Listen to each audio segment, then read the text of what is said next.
Hello future doctors, my self Himanshu Bora, final year MBBS student at Jawaharlal Nehru medical college Ajmer. आज के video में मैं आपको नीट 2024 के अंदर आपको कैसे नीट के एग्जाम को अटेम्प्ट करना है वो मैं आपको बताऊंगा। इस वीडियो के अंदर आपको पेपर अटेम्प्टिंग स्ट्रेटेजी बताई जाएगी, मेरी खुद की पेपर अटेम्प्टिंग स्ट्रेटेजी बताऊंगा, मेरे ब्रदर की पेपर अटेम्प्टिंग स्ट्रेटेजी बताऊंगा, और जो टॉपर्स है वो जनरली क्या पेपर अटेम्प्टिंग स्ट्रेटेजी अपनाते हैं वो मैं आपको इस वीडियो के अंदर बताऊंगा। वीडियो को एंड तक देखना, चैनल को सब्सक्राइब कर देना ताकि कोई भी इंपॉर्टेंट वीडियो आपसे ना चुके। ठीक है, तो चलो वीडियो में हम आगे बढ़ते हैं। इस वीडियो को एंड तक देखना, उसके बाद आपको पेपर अटेम्प्ट करने से को लेके कोई भी डाउट नहीं रहेगा। ठीक है, सबसे पहले अपन देखते हैं कि पेपर अटेम्प्टिंग स्ट्रेटेजी क्या होनी चाहिए। ठीक है, आइडियल स्ट्रेटेजी बता रहा हूं मैं आपको। एक चीज मैं बता देता हूं, जो स्ट्रेटेजी आप कंटिन्यूस अपना रहे हो 1 साल से 6 महीने से, उसको चेंज एंड टाइम पर ना करें, है ना। थोड़ा सा मॉडिफिकेशन जरूर कर सकते हो, लेकिन पेपर अटेम्प्टिंग स्ट्रेटेजी चेंज मत करना अपनी।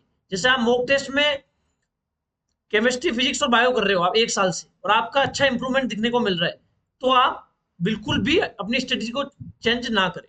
ठीक है, बाकी एक आइडियल स्ट्रेटेजी क्या होनी चाहिए वो मैं आपको बता रहा हूँ, जो मैक्सिमम स्टूडेंट अप्लाई करते हैं। ठीक है, फर्स्ट बायोलॉजी अटेम्प्ट करो, सेकंड केमिस्ट्री अटेम्प्ट करो, थर्ड फिजिक्स अटेम्प्ट करो। ठीक है, बायोलॉजी 45 से 55 मिनट में हो जानी चाहिए एवरेज। अब तो आपके 3 घंटे और 20 मिनट का पेपर होने लग गया। हमारे टाइम 3 घंटे का पेपर होता था और 180 क्वेश्चन आते थे। आपके टाइम अभी 200 क्वेश्चन आएंगे और 3 घंटे 20 मिनट का टाइम है, जिसमें से आपको 180 क्वेश्चन अटेम्प्ट करने हैं। केमिस्ट्री में लगभग 45 से 55 मिनट का टाइम लगना चाहिए, और फिजिक्स में आप 60 से 70 मिनट के अंदर पेपर सोल्व कर सकते हो। ठीक है, ये एवरेज टाइम लगना चाहिए। अपनी स्ट्रेटेजी को लास्ट टाइम में चेंज ना करें। जो स्ट्रेटेजी आप मॉक टेस्ट में अप्लाई कर रहे हो, वही स्ट्रेटेजी आप नीट एग्जाम के अंदर भी अप्लाई करना। थोड़ा बहुत मॉडिफिकेशन करके आप देख सकते हो। अभी अभी आपके पास 10-12 दिन है इसलिए। ठीक है, अब देखो, OMR should field after the completion of each subject. मेरे अकॉर्डिंग, और मैंने जहां तक टॉपर्स से बात की, उनके अकॉर्डिंग भी OMR जो है वो हर एक सब्जेक्ट के बाद फिल कर लेनी है आपको। मतलब आपने जैसे पहले बायोलॉजी की 100 में से 90 क्वेश्चन किए, उसके बाद 90 क्वेश्चन की आपको OMR फिल कर लेनी है। फिर आपने केमिस्ट्री की, केमिस्ट्री में 50 में से 45 क्वेश्चन किए, फिर आपको OMR फिल कर लेनी है। फिर फिजिक्स की आपको 45 क्वेश्चन की OMR फिल कर लेनी है। ऐसा इसलिए करना चाहिए क्योंकि आप एक क्वेश्चन के साथ, यदि मान लो, मैं आपको एग्जांपल के थ्रू बताता हूँ। जैसे मान लो ये ओएमआर है, ऐसी ओएमआर होगी आपकी 200 क्वेश्चंस की होगी, इसमें 100 क्वेश्चन ही ओनली। ठीक है, जैसे मान लो पहला क्वेश्चन है ABCD, आप पहला क्वेश्चन के साथ आप पहला ए अटेम्प्ट कर लिया आपने। ठीक है, दूसरे में आपने सी अटेम्प्ट कर लिया, तीसरे में आपने बी अटेम्प्ट कर लिया। यदि आप क्वेश्चन के साथ साथ अटेम्प्ट करते गए तो आपको काफी टाइम लग जाएगा 200 क्वेश्चन को सोल्व करने में। ऐसा भी हो सकता है कि आप 200 क्वेश्चन तक पहुंचोगे नहीं, आपका पेपर छूट जाए। तो थोड़ा सा ये खराब स्ट्रेटेजी होती है यदि एक क्वेश्चन के साथ आप क्वेश्चन वाइज यदि पेपर को अटेम्प्ट करते हो, ओएमआर को अटेम्प्ट करते हो। आइडियल स्ट्रेटेजी क्या होनी चाहिए आपकी, हर एक सब्जेक्ट के बाद आप ओएमआर फिल करो। मैं फिर बता देता हूँ, आपको स्ट्रेटेजी चेंज करने की जरूरत नहीं है, थोड़ा बहुत आप मॉडिफाई कर सकते हो। जो स्ट्रेटेजी आपके लिए हेल्पफुल है, आपको वही एग्जाम के अंदर अप्लाई करनी है। ठीक है, अब मैं एक साथ आपको सारे क्वेश्चन इसलिए अटेम्प्ट नहीं करने। जैसे एक स्ट्रेटेजी तो ये हो गई, एक होती है 200 के 200 क्वेश्चन एक साथ ओएमआर में फिल करें। उसमें क्या डर रहता है कि आपका लास्ट में यदि टाइम कम बचा, कई बार अपनी ओएमआर फिल होना छूट जाती है। तो ओएमआर छूटने से अपने फिर नंबर ही नहीं आएंगे। ओएमआर हम फिल ही नहीं कर पाए तो नंबर कैसे आएंगे। इसलिए ये स्ट्रेटेजी भी खराब है। सबसे अच्छी स्ट्रेटेजी ये है कि आप सब्जेक्ट वाइज ओएमआर को अटेम्प्ट करो। एक सब्जेक्ट हुआ, उसके बाद ओएमआर, फिर सब्जेक्ट हुआ, फिर ओएमआर, फिर सब्जेक्ट हुआ, फिर ओएमआर। इस तरीके से ज्यादा हेल्पफुल होता है। ठीक है, ये मैंने आपको बता दिया।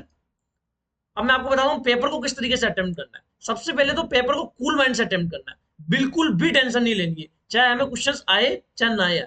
हमें टेंशन नहीं लेनी, हमें बिल्कुल कूल होकर नीट एग्जाम देने जाना है। नीट 2020 में मेरे 636 मार्क्स थे, 12th के साथ मेरा सिलेक्शन हुआ था।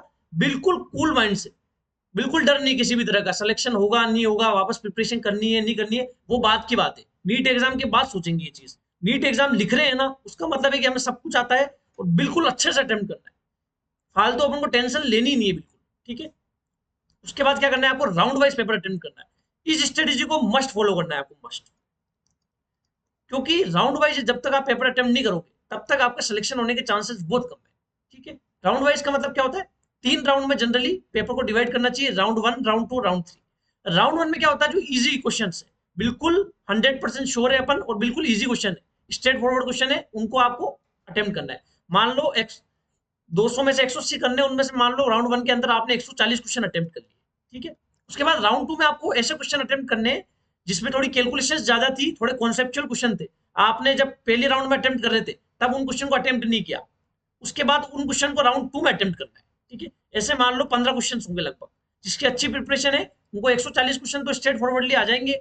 बाद में सम कैलकुलेशंस और कॉन्सेप्चुअल क्वेश्चन होंगे, उनके 15 क्वेश्चन उनको आराम से आ जाएंगे, ठीक है। जिसका लेवल जितना ज्यादा अच्छा होगा उसके क्वेश्चंस राउंड 1 में बढ़ते जाएंगे, ठीक है। राउंड 3 में ऐसे क्वेश्चंस करने जिनमें आपको 2 ऑप्शन में डाउट है।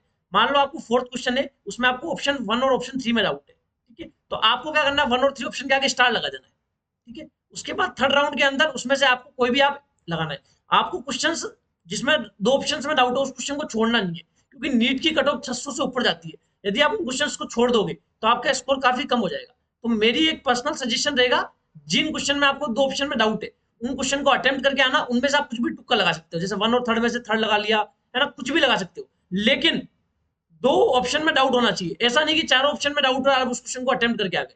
जिस क्वेश्चन में आपको 4 ऑप्शन में डाउट है, क्वेश्चन में बिल्कुल आइडिया नहीं लग रहा, उस क्वेश्चन को छोड़ना है, उस क्वेश्चन को अटेम्प्ट नहीं करना है, ठीक है। इस वीडियो को 2-3 बार देख लेना, लेकिन मेरी एक एक बात को ध्यान से सुनना, ठीक है। इस तरीके से राउंड 3 अटेम्प्ट करना है। अब मान लो 10 क्वेश्चन ऐसे हैं जिसमें आपको बिल्कुल आइडिया नहीं लग रहा, ना क्वेश्चन पता ना ऑप्शन पता, उन क्वेश्चन को आपको छोड़ देना है, उनको लीव कर देना है, ठीक है। इस तरीके से अटेम्प्ट करना चाहिए। अब मैं आपको एग्जाम्पल के थ्रू बताता हूँ। मान लो पहला आप बायोलॉजी अटेम्प्ट कर रहे हो, ठीक है। पहला का आंसर बी है, दूसरे का सी है, थर्ड क्वेश्चन आपको नहीं आया, फोर्थ क्वेश्चन का डी है, फिफ्थ का नहीं है, सिक्स का ए। ऐसे करके आपने 90 क्वेश्चन कर लिए। अब आपको ओएमआर फिल करते समय एक चीज हमेशा याद रखना, जो क्वेश्चन आपको नहीं आया उसको क्या क्रॉस लगा दो, उसे बड़ा क्रॉस लगा दो, ताकि आप ओएमआर जब फिल करो तब गलती ना करो। ऐसा नहीं हो कि फोर्थ का डी जो है आपने थर्ड में लगा दिया, थर्ड में डी भर दिया। ऐसी गलती बिल्कुल नहीं करनी है अपन को। अपन को पता है कि थर्ड क्वेश्चन नहीं करना, तो धीरे धीरे करना है आपको। फर्स्ट का ये भरा अपन ने, सेकंड का ये भरा, थर्ड अपन ने नहीं किया, थर्ड को छोड़ना है। फिर फोर्थ में डी है तो फोर्थ में डी भर लिया अपन ने, फिफ्थ अपन ने छोड़ रखा है तो आराम से देखो फिफ्थ छोड़ना है, सिक्स में ए। जल्दीबाजी में बच्चे क्या करते हैं, जैसे थर्ड की क्रॉस है लेकिन थर्ड में डी लगा देते हैं, थर्ड में डी लगा दिया तो ओएमआर का सीक्वेंस गलत हो गया, और सीक्वेंस गलत हो गया तो ओएमआर गलत, आपका सिलेक्शन वही खत्म, पेपर भी खत्म, सब कुछ खत्म। ये गलती बिल्कुल नहीं करनी है। काफी बार मुझे कॉल आते बच्चों के कि हमने ओएमआर का सीक्वेंस गलत भर दिया था नीट एग्जाम में। ये गलती बिल्कुल भी नहीं करनी, आराम से ओएमआर भरनी है एक सब्जेक्ट के बाद।